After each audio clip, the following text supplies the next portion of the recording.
Bismillahirrahmanirrahim. Talim kita. Syukur alhamdulillah tadi kita lah melakukan zikir persiapan kita pada puasa Ramadan. Walaupun kita masih di Rajab, insya Allah kita bahas penutupan Rajab sedikit, kemudian maksud ke amalan Sya'ban. Tentunya secara makomat yang tinggi waliullah.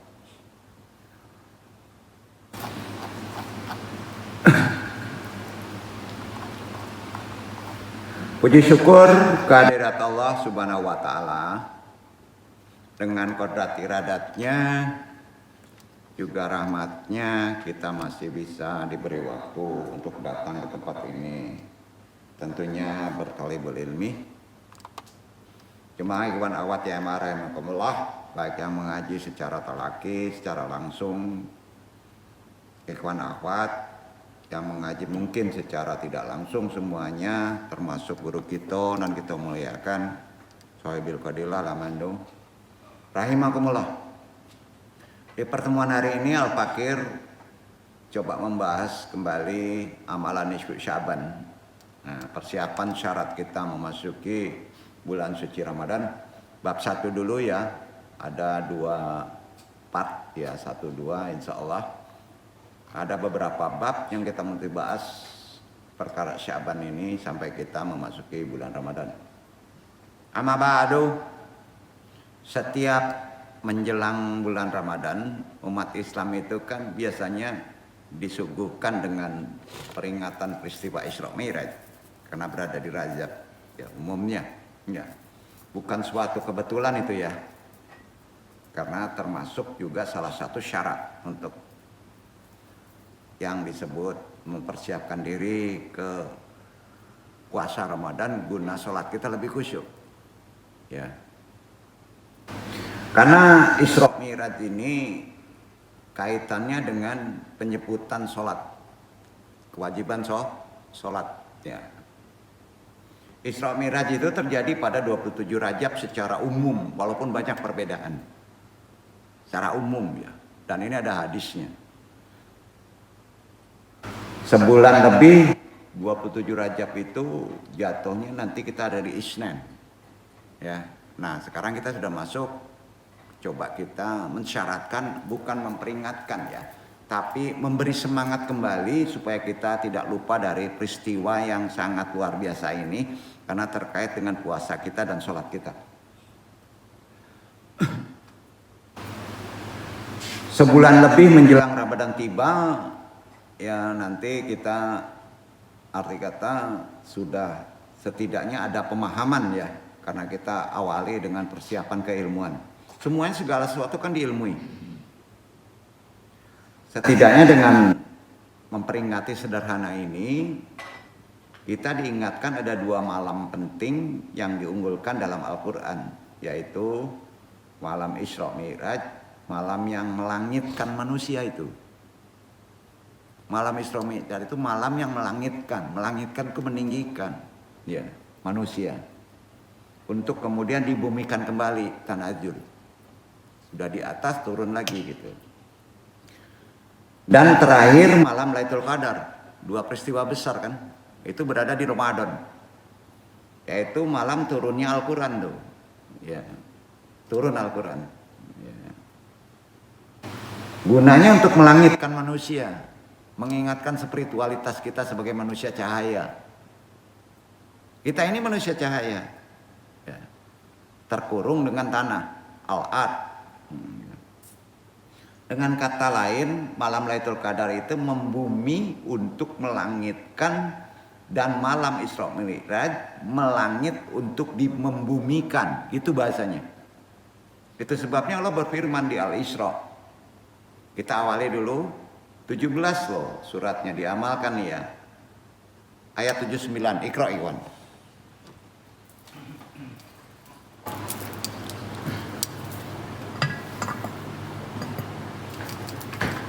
A'udzu billahi minasy syaithanir rajim. Bismillahirrahmanirrahim.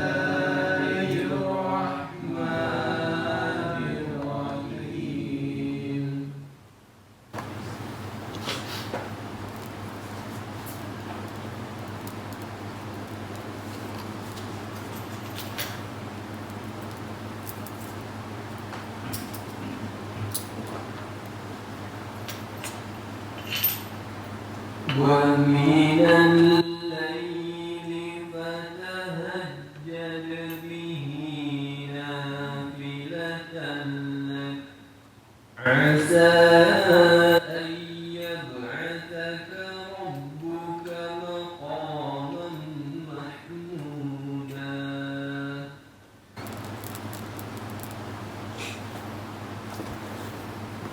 Dan pada sebagian malam hari bersembahyang tahajudlah kamu sebagai suatu ibadah tambahan bagimu. Mudah-mudahan Rabbmu mengangkat kamu ke tempat yang terpuji. Maha suci Allah, betul kan? Diawali dengan apa tuh? Al-Isra 17 ayat 79 bukan tadi? Diawali dengan apa tadi? Subhanallah al-Azim. Awalnya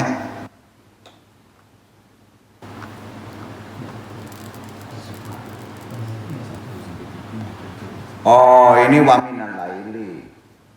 Diawali itu.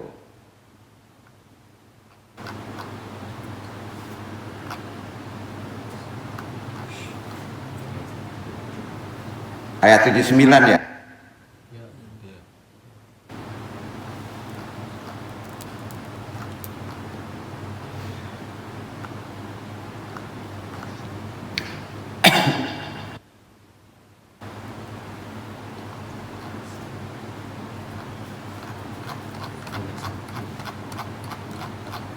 Nanti cari ayat yang Andungnya baca ya.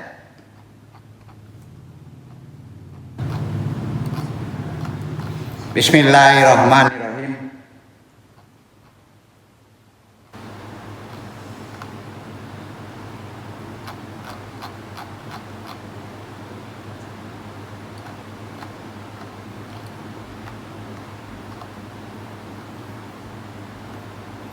Subhanallah azim asra bi abdihi lailam minal masjidil haram ilal masjidil aqsa.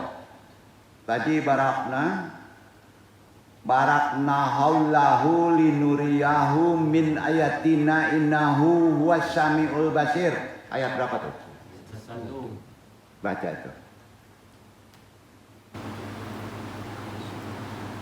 Subhanalladzi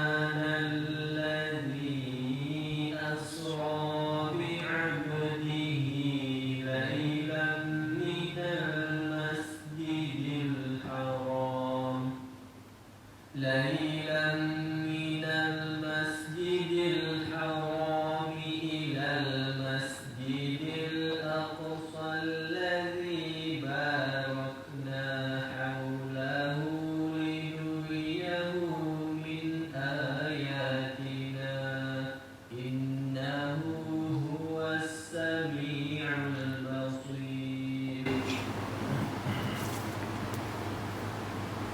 Maha suci Allah yang telah memperjalankan hambanya pada suatu malam dari Al-Masjidil Haram ke Masjidil Aqsa yang telah kami berkahi sekelilingnya agar kami perlihatkan kepadanya sebagian dari tanda-tanda kebesaran kami.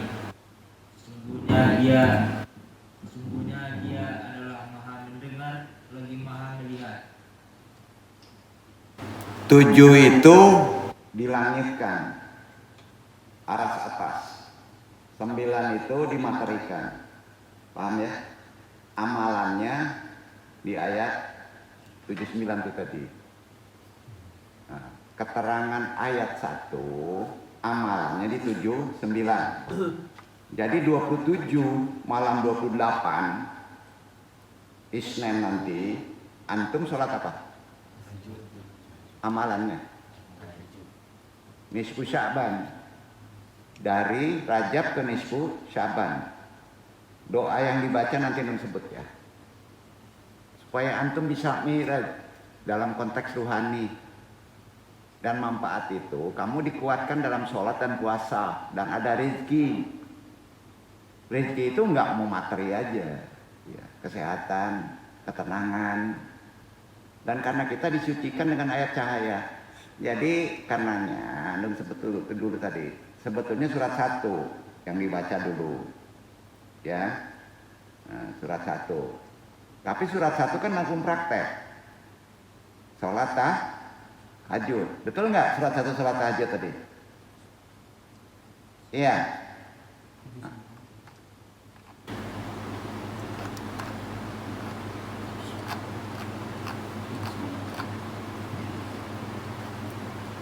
Tujuh 9 yang sholat tahajud. Dan pada sebagian malam lakukanlah sholat tahajud tambahan bagimu, mudah-mudahan Allah mengangkatmu ke tempat yang terpuji. Ya kan? Perintah dari, karena ada peristiwa 79 tadi. Ayat 1. Ya, paham ya?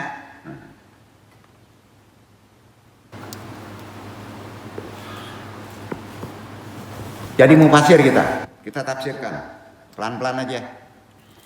Karena ini susah dan jarang dibahas. Bismillahirrahmanirrahim. Ayat tadi Al-Isra ayat 1 dia awali dengan kata subhana. Subhana artinya suci. Ya, tiap ayat kaidah tafsir. Ini belajar tafsir ya. Nah, pelan-pelan aja. Kalau menemukan surat diawali dengan subhana, apa aja? Kan banyak tuh diawali di Quran subhana, ya. Pasti ada informasi di situ yang di dalamnya tidak bisa dijangkau oleh hukum pikiran. Nggak boleh. Jadi pakainya iman, taklid. Apapun juga kalau ketemu subhana. Karena apa? Karena tidak terjangkau oleh akal. Duduk. Nah, nggak terjangkau oleh akal pikiran. Lama jalalil akli. Itu hukum kaidah tafsir. Kalau ketemu subhana. La majalalil akli. Nah, artinya tidak ada ruang di akal. Berarti harus direnungkan dalam kolbu, kofi. Taklid aja. Kalau nggak terjangkau oleh akal. Karena nggak ada ruang di akal untuk bisa membahasnya. Kalau ayat diawali dengan subhana. Duduk. Antum dia jadi mufasir tuh. Ya, jadi nggak boleh adabnya melakukan pikiran asbab. Paham ya? Nah. Karena lama jalalil akli. Ya.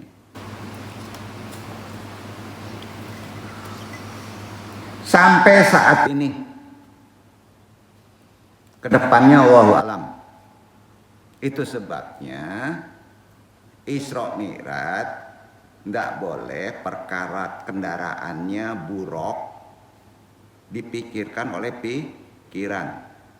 Jadi kalau antum menemukan buruk secara akal pikirannya bentuknya kuda, ya pakai sayap, bermuka wanita cantik, bakar aja tuh. Karena itu pelecehan. Paham? Itu tuh banyak di mbak YouTube itu. Itu dasarnya orang Yahudi jualan itu.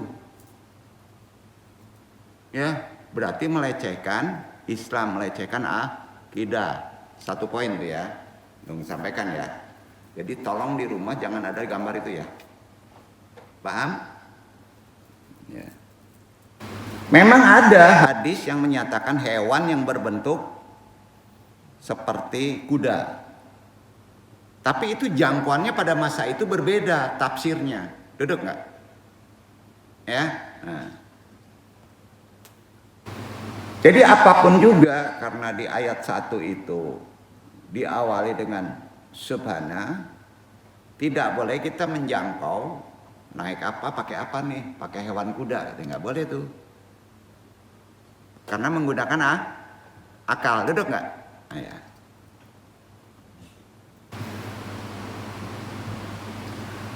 Isra dalam arti perjalanan horizontal, itu Isra. Dari Masjidil Haram Mekah ke Masjidil Aqsa. Kira-kira Masjidil Aqsa di mana? Palestina, yang lagi heboh, ya kan? Nah,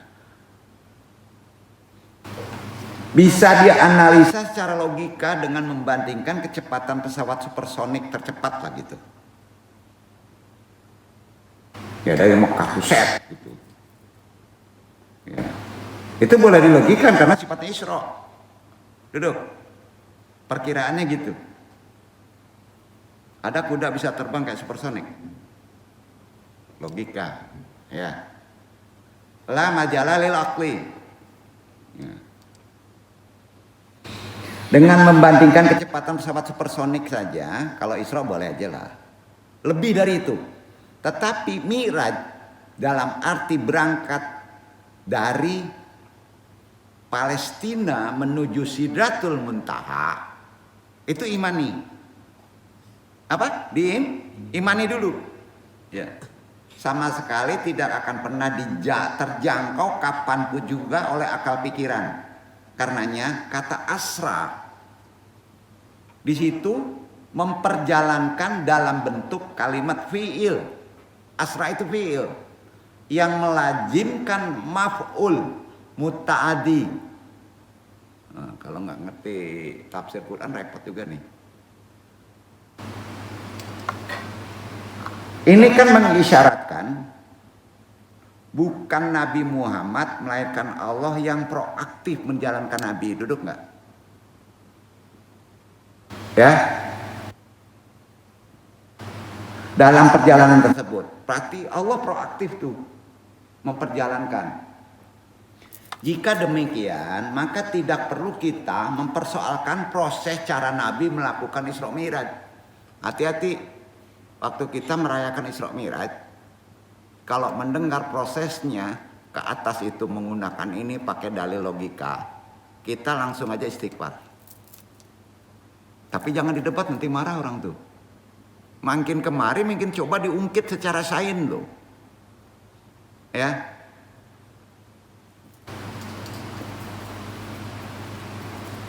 Perkiraan gini. Jika Raja Saudi mengundang seseorang untuk haji secara total difasilitasi, mulai dari tiket, hotel sampai pakaian ihramnya semua disediakan. Semua kebutuhan makronya disediakan oleh Raja Saudi umpamanya. Kita nggak perlu mikir. Kira-kira gitu. Perlu mikir nggak? Nggak. Tahu-tahu kita akan berangkat aja. Betul kan? Karena udah disediain. Begitu juga perjalanan Nabi dari Palestina ke Sidratul Muntaha. Ketangkep ya. Allah Subhanahu wa taala menggunakan kata bi abdihi. Hambanya. Ini kan mengisyaratkan yang bisa melakukan Mi'raj bukan hanya Nabi Muhammad SAW saja. Termasuk antum. Udah pernah ya Mi'raj? Kalau Isra udah banyak, ada pergi misalnya ke ke masjid. Itu kan perjalanan horizontal ke Jakarta. Mi'raj karena ada bi abdihi termasuk hambanya, antum juga bisa Mi'raj. Ini beratnya gini. Kan ada bi abdihi itu. Berarti enggak untuk Nabi aja. Ya. Tapi siapapun yang merasa hamba berpotensi Mi'raj, ya. Hamba pasti berpotensi Mi'raj. Bisa Mi'raj. Karena apa? Ada sabdanya, hadisnya. As-salahumma rajul mu'minin. Salat itu Mi'rajnya bagi orang beriman, betul. Berarti 5 kali. Udah sampai. Wah, bingung ya. Saya itu bingung loh. Secerdas orang bingung loh. Disinilah tingginya spiritual. Nggak bisa secara syariat aja. Asy'alahumma rajul mu'minin. Ini hadis saya, sholat adalah Mi'raj bagi orang beriman, mu'min. Betul kan? Itu sabda Nabi loh. Tapi mesti diperhatikan nih, dalam ayat itu Allah Subhanahu wa taala membubuhi huruf ba. Bi abdihi. Ingat, yang Mi'raj itu bi abdihi.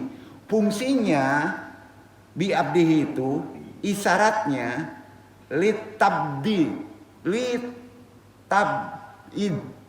Artinya dekat benar dengan Allah.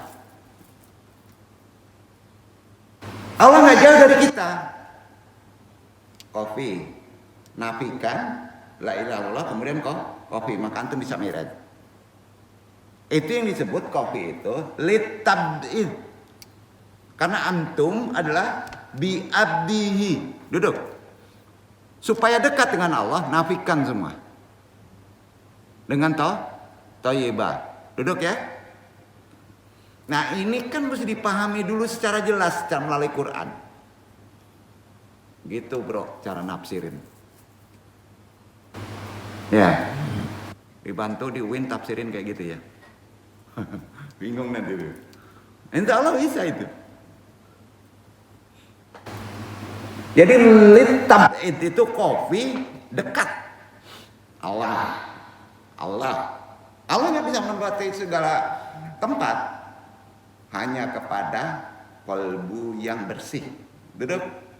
Ya kan? Bersih itu kan setelah ditaharakan, baik pikiran maupun nafi isbat, tidak ada di atas, tidak ada di bawah, tidak ada pikiran, tidak ada usaha kita, yang ada Allah. Maka antum bisa Mi'raj. Karenanya kalau Allah itu memberi rahmat, pada waktu kita kopi, dia melesat sendiri loh. Lain tenangnya. Tapi kita diberatkan oleh bumi. Itu persoalannya. Jadi memang perlu tahara terus menerus. Mudah-mudahan pada puncaknya antum menjadi wali sampai titik situ.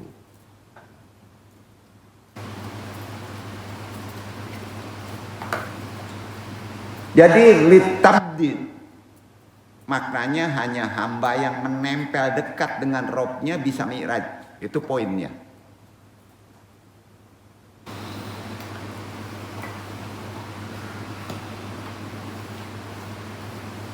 Pada ayat tadi ada kata lailan. Secara literal berarti malam. Jadi prakteknya nanti tahajud malam kan?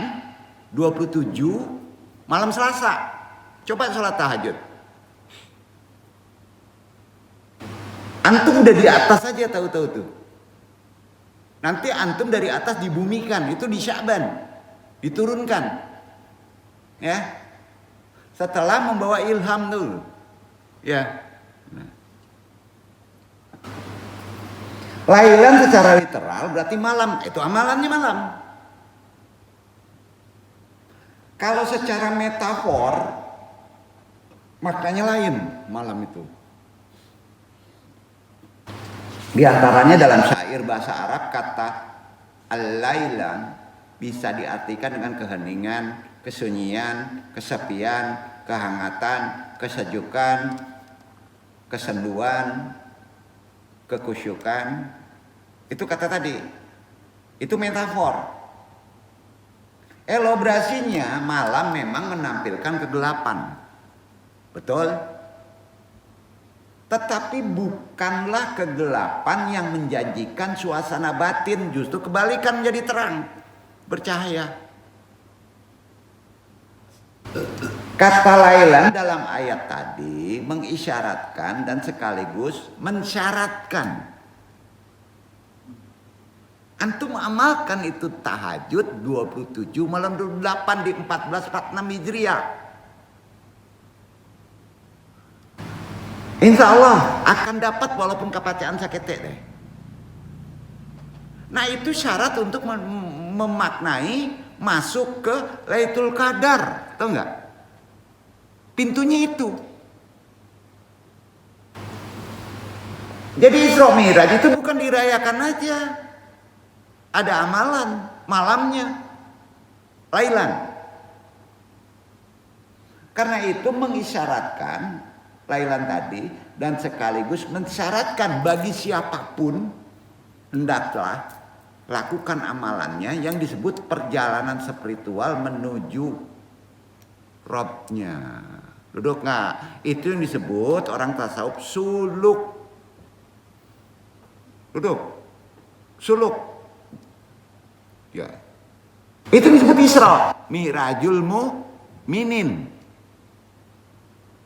Maka harus mengkondisikan suasana malam tadi dengan amalan. Itu yang disebut lailiyah.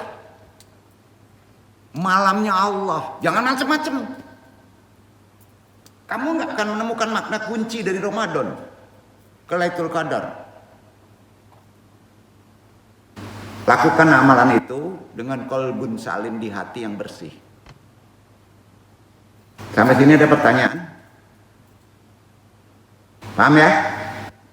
Itu syarat prasyarat yang disyaratkan untuk mengamalkan masuk nisfu Sya'ban. Karena di ujung nisfu Sya'ban tuh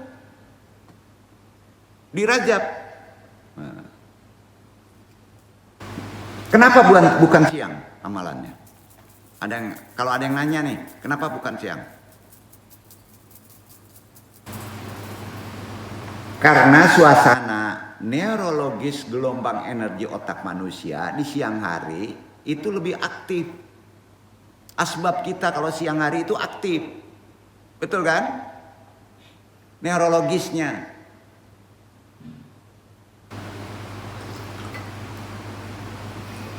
Sedangkan pada malam neurologisnya lebih tenang. Kurang aktif. Kalau malam itu antum sekarang ini itu bertolebul ilmi itu neurologisnya tenang daripada siang. Duduk nggak? Maka tolebul ilmi itu sering tengah malam. Yang benarnya itu. Kondisinya bahasa modernnya antum dalam keadaan kondisi sekarang ini alpha 7 sampai dengan 13 PSC. Nggak percaya kalau ada alat ukurnya, ukur tuh. Malam tuh beda. Kondisi neurologis otak antum 7 sampai 13 7 betul sampai 13 PSC. Kalau siang kondisinya beta 13-23 CPS, betul kan? Ahli neurologi itu tahu itu. Maka siang itu dipakai usaha, jangan muhasabah. Duduk nggak? Zikir jangan, sebaiknya malam. Ritual wajib itu banyak malam loh. Maghrib, Isya, Qiyamul Lail, subuh masih malam. Yang siang karena kondisi beta ada di siang hanya sedikit. Zuhur dan asar. Jadi pahami kondisi kita dulu. Nah, kondisi seperti 7-13 PST alpha tadi, suasana neurologisnya, pas antum mendekati ke arah tidur, maka kondisinya menjadi 3,57 CPS. Itu di antara Qiyamul Lail. Mungkin tinggi lagi tuh. Tubuh antum sudah hilang, maka timbul cahaya. Maka jangan disepelekan waktu. Karena kondisi kita mempengaruhi. Duduk gak tuh? Nggak sembarangan aja dong. Ya, itu kondisi yang disebut theta. Ketika antum sudah fly tinggi, maka kondisi suasananya menjadi delta. Itulah 0,5, 3,5 blank otak kita, maka kita cahaya. 0,35, 3,5 CPS. Sampai ya. Nah, jadi dengan begini kita tahu nggak sembarangan ngamalin. Masa ngamalin apa? Malam jam 11 ya nggak bisa. Jam 11 itu masih tinggi neurologis kita. Masih mikir gimana supaya kita dugem, supaya bisa makan. Enggak. Jadi mendekati seperti sekarang ini. Ya. Maka itulah sebabnya wahyu pertama kali turun di malam hari. Al-Quran sendiri, ulama tafsir lebih banyak turun di malam hari ketimbang di siang hari. Para wali Allah juga lebih banyak mendapatkan ilham di malam hari. Mau tidur nih malam hari, kacau nih. Seperti sekarang kan banyak jemaah yang tidur nih. Nanti pas gunakan akal, pas ayat ruhani yang mesti kita nafikan di siang hari digunakan akal. Dapat nggak? Enggak. Iman kita hilang. Insya Allah malam itu ilham lebih tinggi kalau Pak Antum bertolibul ilmi di malam hari. Maka ini juga alasan Imam Syafi'i mengatakan min tulabil ula syairul layali. Itu kata imam loh, Imam Syafi'i loh. Artinya barang siapa yang mendambakan ketinggian martabat di mata Allah, di mata Tuhannya, hendaklah ia banyak berjaga di malam hari.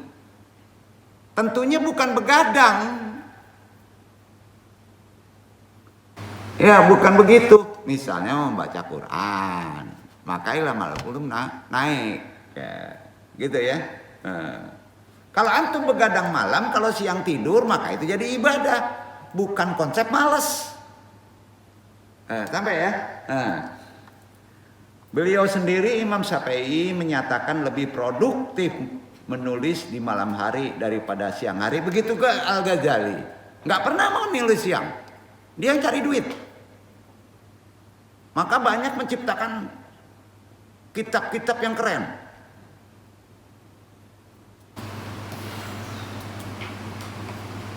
Di Al-Quran juga ditegaskan loh.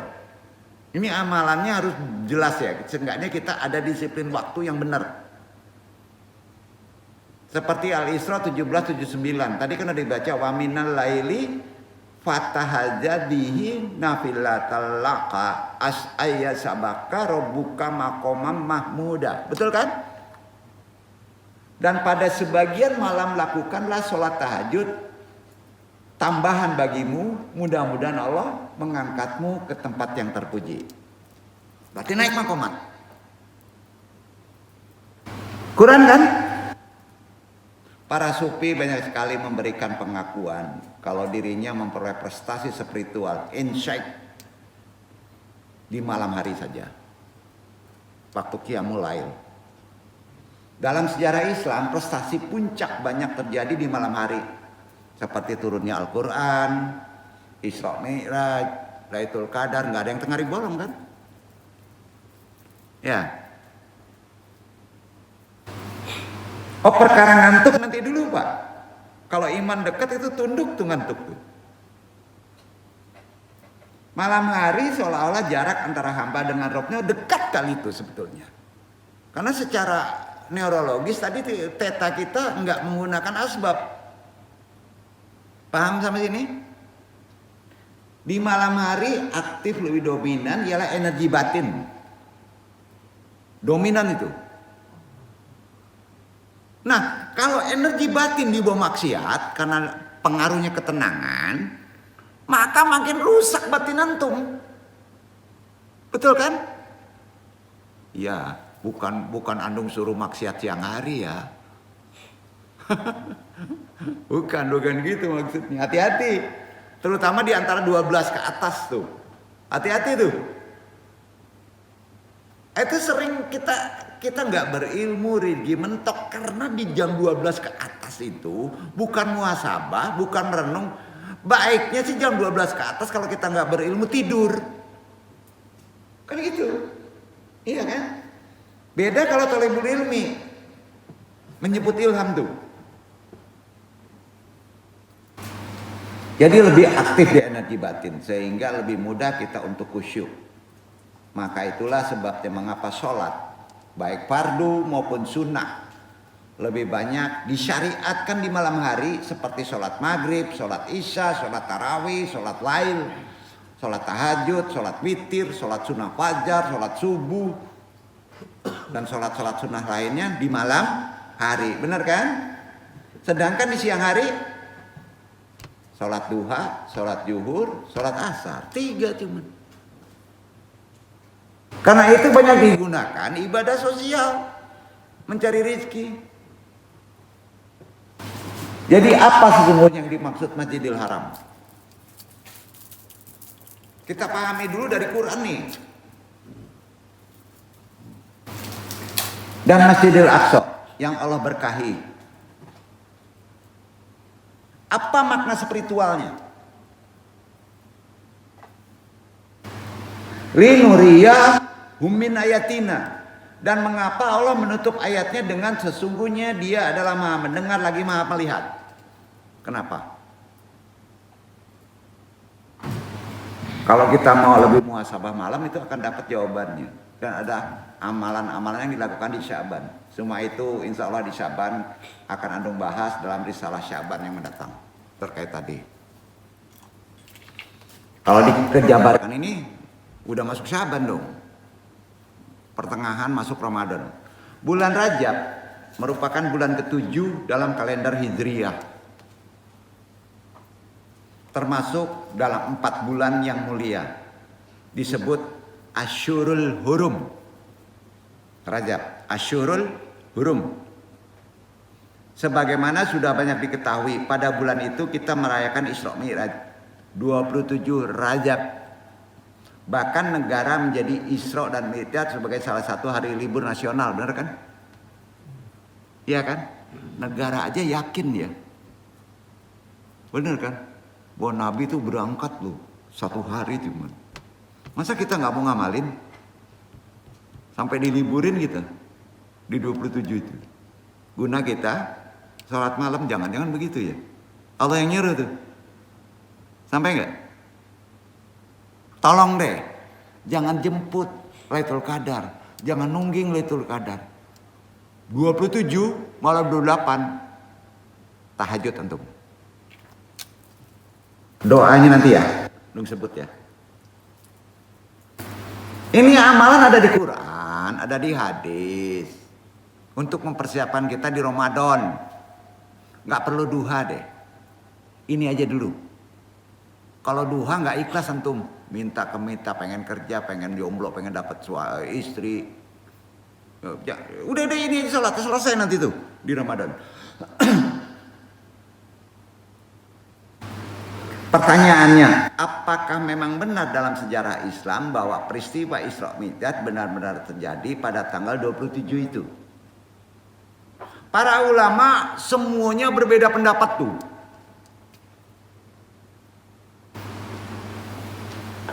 Terkait waktu terjadinya peristiwa Isra Mi'raj. Kesimpulannya ada 6 macam pendapat yang menjelaskan waktu terjadinya Isra Mi'raj. Walaupun begitu, kita tidak khilafiyah nih. Karena geseran waktu itu nggak bisa dijangkau oleh akal loh. Tidak ada ruangan di akal.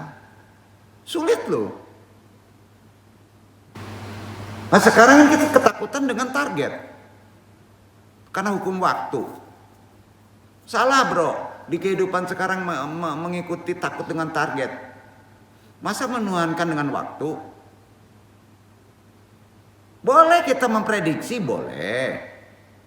Tapi jangan kebangetan deh. Ya.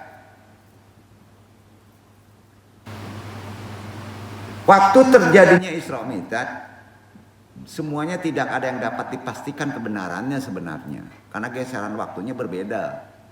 Dengan demikian, tidak diketahui secara persis kapan tanggal terjadi Isra Mi'raj. Hal ini didukung oleh Al-Aini Umadatul Qorinya dari An-Nawawi, murid tuh. Dalam Al-Minhaj ada kitabnya menyebutkan bahwa tanggal terjadinya Isra Mi'raj adalah sebagai berikut. Pertama, pendapat yang mengatakan bahwa Isra Mi'raj terjadi pada tahun kedua setelah diutusnya Nabi Muhammad sebagai Nabi. Pendapat keduanya, Isra dan Mi'raj terjadi pada tahun kelima setelah diutus Nabi. Pendapat ini diamini oleh An-Nawawi Al-Qurtubi. Pendapat ketiga yang dipilih yakni pendapat yang lumrah, populer seperti sekarang di kalangan masyarakat, 27 Rajab tahun ke-10 setelah diutus Nabi. Pendapat keempat, pendapat Imam Al-Bahaiki mengutip pada Az-Zuhri, Isra dan Mi'raj terjadi pada Rabiul Awal tahun ke-13 setelah diutus Nabi, yaitu 1 tahun sebelum hijrah Nabi ke Madinah. Pendapat kelima, menurut Asy-Sya'di, Isra dan Mi'raj terjadi pada 19 bulan sebelum peristiwa hijrah, yaitu bertepatan dengan bulan Dzulqa'dah. Pendapat keenam, menurut Al-Harbi, Isra dan Mi'raj terjadi tanggal 27 Rabiul Akhir, 1 tahun sebelum hijrah ke Nabi. Pendapat ketujuh, pada bulan Ramadan tahun ke-12 setelah kenabian, yaitu 16 bulan sebelum hijrahnya Nabi. Pendapat ke-8 pada bulan Muharram 13 tahun setelah kenabian, yaitu bertepatan dengan 1 tahun 2 bulan sebelum hijrah Nabi. Ada 8 tuh sebetulnya. Juga selain beberapa pendapat tersebut, ada juga pendapat yang sangat lemah, yaitu terjadinya Isra dan Mi'raj sebelum Rasulullah SAW diangkat sebagai Nabi. Hal ini dibantah oleh Imam An-Nawawi. Dalam Minhajnya, bukunya, An-Nawawi menyebutkan bahwa pada malam Isra dan Mi'raj tersebut Nabi diperintahkan untuk mengerjakan sholat. Dan tidak mungkin hal itu terjadi jika Nabi belum mendapatkan wahyu. Itu alasannya. Hal ini juga dibuktikan dengan pendapat Ibnu Hisham bahwa pada saat terjadinya Isra dan Mi'raj, Islam sudah tersebar di kota Makkah. Ya.